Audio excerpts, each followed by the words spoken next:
Yo, what is up guys, Grim here, and in today's video, I'm going to be giving you all my knowledge from the past 5 days, pretty much exclusively playing Harvest League, boiled down into one video of tips and info. So without further ado, let's get straight into it, and we'll get you that info. So the first thing I want to cover is restrictions of this league. So I'm sure a lot of people have had this experience where they're planting their seeds and they're not growing. Why aren't they growing and what's going on there? So seeds actually have a level restriction based on them on when they can grow. So this level restriction is 5 levels lower than the seed. So let's say you have a level 80 seed, you would need to do a level 75 zone to grow that seed. And this is actually pretty useful information, because with that information, we can actually understand that if you wanted to do a 80 maximum level seed, which would be like an 83 seed, all you'd need to do is tier 11 maps. So that's pretty interesting. Definitely pretty useful information there again. So we'd have a 65 seed here. All we'd need to do is a 60 zone to grow that. But if you went down one more and went into a 59 zone, that wouldn't grow from clicking on the seed cage. So super useful information there. If you just want to really like power up your harvest garden and you've got some seeds which are just staying there and they're frustratingly annoying you, just do some tier 11 maps and that will grow them all up and you should be pretty good to go. The next thing is crafting. So I'm sure we've all had that situation where we're going in, we've got our sick harvest, we get a sick, like, exalted orb one, and we're like, yeah, this is gonna be great. We put our high level 86 item in, and it's like, this is too low to craft on. And we're like, damn, what is going on here? So that is definitely something that you're gonna run into. And the restriction on this is actually, let's say I have that item level 86 bow or something like that, it's 10 levels lower. So in order to craft on that, I would need an item level 76 seed to be able to go on that. Just for reference, that is tier 9 maps. So we can already craft a bit of a strategy around here. The best tier to run to craft, to grow seeds, for example, if you're buying them off other players or just have a bunch of mixed tier seed levels, is tier 11. But if you want to power farm crafts, like if you're a crafter yourself or you want to sell them, all you need to do is tier 9 maps, and that will give you the maximum reward in terms of crafting, because you can craft on any base then. So that's super cool, already a bit of info there. So let's move on to a convenience option here. We have the hoarder crafter stations. So what do these do and how do you use them?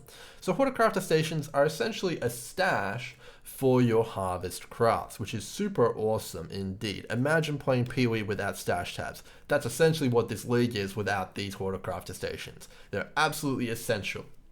So in order to use these, all you'll need to do is get a harvest with over 1800 life force, and then you can craft one of these. So this is actually pretty much impossible from farming tier 1 seeds. You're going to have to venture into tier 2 seed territory. But once you do, it's pretty easy to get them. So it costs 1800 to craft one of these, and you can get it pretty easily by farming up the T2 and 3 seeds. Sometimes if you're like doing T3 seed rounds, you'll even be able to craft 2 or 3 of these, and it's pretty insane indeed. To connect them, all you have to do is think of them like storage tanks. They function exactly the same in terms of connection, and once you connect them, you'll have a little pipe icon that you can click next to your crafts, which will send that over to one of the benches. When you want to use it, all you have to do is come over here and it works exactly like the normal user interface. So pretty awesome there indeed, and you definitely want to be getting these as soon as you can. Again, I would compare this to basically playing the game without stash tabs. This feels really bad not having them, so get them ASAP, because once you get them, the league starts to feel so much better. Suddenly you can do a full harvest, put all of them in your hoarder crafter stations, use them later, use them right after, sell them to other players. The world opens up and it feels absolutely fantastic. So yeah, pick up as many of these as you can. You can see I've got quite a collection here already, with more to come. So super awesome. A quick tip on getting these though, I will give you guys, because I know it is kind of hard to get that amount of life force, especially if you want to get a lot of these, is the Primal Reborn Bulb. So when you're doing that tier 2 or 3 harvest of life force, I'd recommend including this guy here. He doubles the life force granted by all other seeds, and you can expect to get about 20,000 blue essence or blue life force by including this guy. That's basically what I've been getting when I'm doing him. And you can basically craft like 10 stations then, and it'll get you well on your way. So he's a pretty good one and a pretty good tip to have. So pretty awesome there. We'll come back to him at the later stage as well. He's really useful. that seed there. So moving on, what's next on the agenda? Let's get into growth cycles. So the growth cycle on your plant is, of course, very, very important. Let's get over here. So for example, this rower seed is 3 growth cycles, which is a pretty low amount, which is pretty good. But I'm sure a lot of people have been noticing these are not consistent, but there is a pattern to them, and we can work around that pattern to make sure we're getting the most of it. So let's come over here. I made a spreadsheet here and I have all the growth cycles of every single seed. So you'll notice that all Urzeling seeds will have a growth cycle of 3, all Hellion seeds will have a growth cycle of 3, etc. And this actually follows a pattern. So it goes 3, 3, 4, 5, 6, and it does that over and over again. And then in the T2 seeds, it goes 6, 6, 7, 8, 9. So it's like ding, ding, ding, ding, ding, you know, so it's a pattern, which is very, very interesting indeed. And this pattern actually can be aligned to a bunch of other things with the seeds, but we'll get to that later on. That'll be a good one. So to basically optimize this, all you need to know is that seeds in your stash tab get used first, and it's going to kind of prefer one stack over the other. So let's say I want to farm arachnid seeds, and these are growth cycle 3. So we can just grab these out. So let's just go growth 3. So we can grab all the growth cycle 3 ones out. Let's grab out some more, we'll grab some different types here. So we'll go Weta and Arachnid. So it's going to use seeds from your stash first, and it should use seeds from this stack. Okay, use the other 2 stacks first, but you get the point. It essentially goes stack by stack, and all of these are now growth cycle 3 because I withdrew all of them at the same time, and it uses stash tab ones first. A quick reference point is most fields, when they're not obstructed, have 24 zones in them.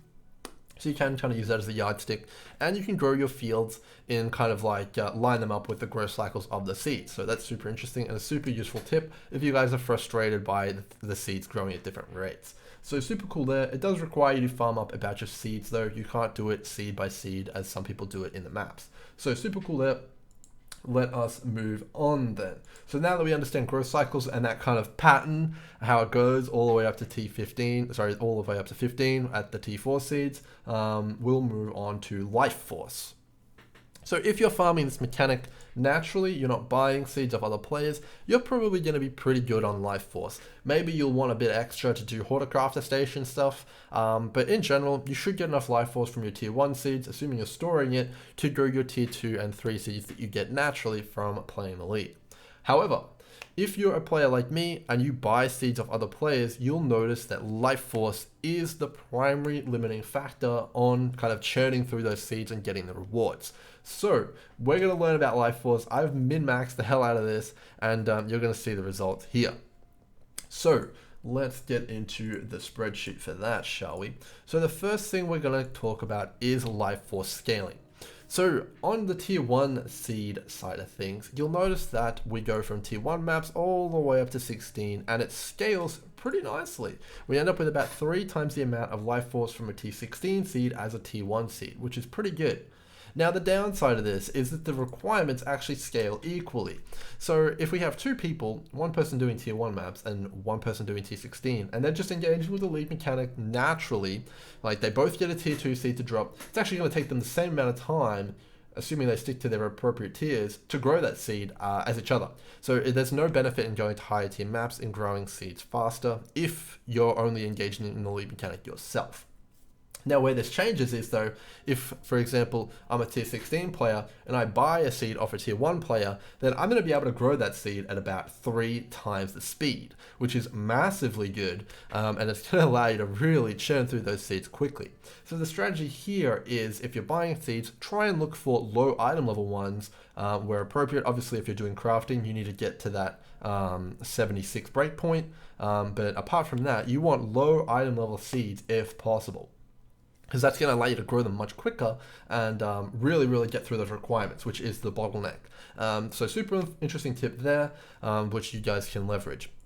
But it is pretty interesting that it does scale quite like that, and it's a bit of interesting information as well. It takes about 20-ish seeds to grow a tier 2 seed on the lower end of things.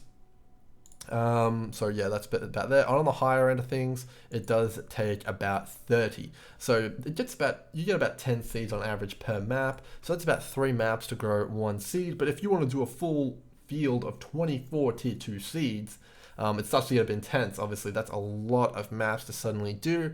That's a lot of seeds that you'll suddenly need. And it gets a little bit even crazier with tier 3 seeds. You can see on average it takes about 100 tier 3 seeds to grow a minimum requirement T3 seed here. Sorry, a minimum requirement over here is actually 90. But yeah, it definitely scales up when you need the 12 growth cycles. You go all the way up to 120 seeds required. So that's definitely pretty intense. We're starting to talk about 10, 12 maps for that at that point. And then if you get into T4 territory, it's just going to get pretty extreme. Hey, it's going to require 500 seeds per tier 4 seed. Now, of course, there are some efficiencies to be had here. You can use Life Force from your Tier 2 and Tier 3 seeds and have that carry over to the next tier, which can be quite good. And if you're using blue seeds, you can use that double Life Force seed guy and get a ton of blue Life Force there. So that's pretty good. And if you're buying seeds, this is pretty useful information, I reckon, to have. So with that said, though, let's move on to the next point.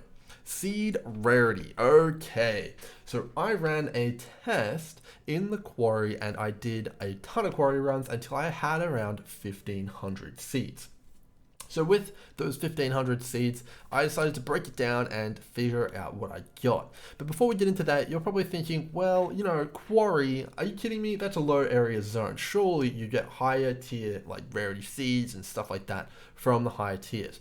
Well, I'm not too sure about that. We'll go into the results here and you guys can tell me if this is reflected in your own experience based on the rarity and stuff like that as it is mine. Because when I saw these results, I was like, that's about right. It's pretty bang on. So let's get into it. You'll notice that there is about 2 pretty common ones and there's one a little bit rarer. There's one a pretty rare one and then one is a super rare one here at the end. And that definitely lines up with my experiences. So we'll go over the blue one here because it's probably the most common. So the defense and lightning modifier is super common. I get these all the time and it is reflected in these results. The socket link crafting one, yeah, I get that a decent amount of time. I'd say I'd get it pretty much on average, you know, pretty much every harvest. The chaos one, no, that's pretty rare. I definitely don't see that one too often. And then the unique transformation one, I know that I barely ever see this. When I see it, I'm like, oh, where'd that come from? I haven't seen that one before. So definitely pretty interesting there that this is so accurate in my opinion, even at the higher tiers. When I'm running high tier maps, it looks exactly like this still. And the crazy thing is this directly lines up with the growth cycles. So the higher the growth cycle, the rarer the seed. And I think, based on my experience, you can probably apply this to all the tiers of seeds as well. So in my experience, I've gotten multiple tier 4 seeds, I've done tons and tons of harvest, but I've never gotten a primal reborn bulb, ever, naturally. Having said that though, I have gotten the Devour bulb, which gives you 10 random outcomes, but I've never gotten the double life force one myself. And I've gotten a ton of tier 3 seeds. So that's pretty interesting. And the point I'm trying to make here is that I think that you could probably apply this knowledge to all seeds. So I'd say that the rarest pink seed is probably the spike back seed, rarest yellow is probably the nest back, etc, etc, etc. And you guys can probably go on PoE trade and see that that may actually be the case. I haven't done that yet, but it definitely is a pretty interesting point there if that is the case. So moving on from that, now that we kind of have a bit of insight into the rarity, let's talk about the crafting rarity, because obviously I used those seeds and I got some data on that as well. So I don't think the sample size is large enough to actually accurately determine the rarity of the crafts, but we've got some pretty good indicators here of how it's going to go. So of course, I actually never got any of the exalted slams, and that's why I haven't got the numbers here, because I think probably the sample size is too low, but maybe we'll find that out at a later date. So of course I have the crafts over here on the left, but I have simplified it for everyone so that we can kind of like, you know, put it together in our mind. So with the very common ones, I got tons of these. You can expect that most of your crafts will be these, is the targeted alchemy and chaos orbs. These are very, very common indeed. I'd say probably about 80% or 90% of all of your crafts are gonna probably be this, probably 80%. So the next one, the next most common one is the chaos, the lucky chaos. So this one is pretty common. It's nowhere near as common as alchemy or chaos, but you're probably gonna see this pretty much every harvest of like a field of 24 of the same seed, and you're gonna probably see it multiple times, so 5 or 6 times in like in a harvest of 24. The next most common one is the Divine, actually, surprisingly. So on a field of 24, you can probably expect to see this about 1 to 3 times. That's what I was getting on average, and it was pretty consistently 1 to 3 times. So definitely pretty interesting there. Next up, we have the Annul. This one is definitely not common, but it's definitely not super rare. So to kind of put this in perspective, if you did 5 harvests, you could probably expect to get about 2 of these. So that's about 100 seeds. So I'd say it's probably about 5% actually based on that. So it's reasonably common and you guys can expect to get these. So where I'm going with this is though, that you don't want to be using your hoarder crafting stations on the more common ones. You want to be targeting the rarer ones because otherwise they're going to fill up and then you're not going to have to get more and it's going to be annoying. So let's move on. The next most common one for me was the Targeted Annul and then Exalt. So this one is definitely rare. I think out of all 1500 seeds, I got this about twice or 3 times.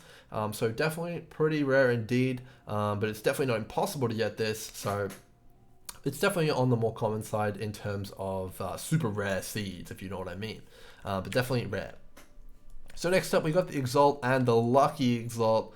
I never got these in my 1500 seeds, didn't see it once. Having said that though, I have gotten it a few times throughout my gameplay. I have, I think, the Lightning Slam and the Chaos Slam, which is pretty good. Having said that though, I've never gotten the Targeted Lucky Exalt. I've only ever gotten the Exalt. Now, a quick tip here for you guys on this is that these things are massively valuable. In certain situations, you can basically make it so that it always slams on the exact mod you want. A good example of this would be Tailwind. If you craft movement speed on Hunter Boots and then use the Speed Exalt Slam, you'll always get Tailwind. And looking at how rare that Speed one actually is, this is going to be insanely expensive, and if you get this, it's probably worth like 10 Exalts. So with all that said, I'm going to end the video on one last tip here for you guys before we wrap up, and that is Alchemy Orbs. So right now in the league, Alchemy Orbs are insanely expensive. They're almost 1 Chaos each. Where are they here? There they are, 1.5 to 1 Chaos. So super expensive. I'm going to give you guys a quick tip on how to get a ton of these, basically for no cost. It's not going to be Alchemy Orb specifically, but what you can do is quickly go to the quarry and run this about 10 times. It's only going to take you about 5 minutes. Just run around in a circle here, pick up the seed cache, go back and create a new instance, and do this a few times to make a few sets of cultivated fields, and then use those to roll your maps. Based on the outcomes that I just got there, you're going to get about 30 alks worth of maps out of this in about 5 minutes. That's what I'd say around about. So you should be pretty good to go on alks. It's not the most convenient thing, but while alks are super expensive, it's probably worth it, especially when map pools are so small. So that's going to be everything for this video, guys. Hopefully you have enjoyed. Tons more videos to come. Expect a lot of content in this league because I'm loving it. But until then, guys, I'll see you guys in the next one. Cheers.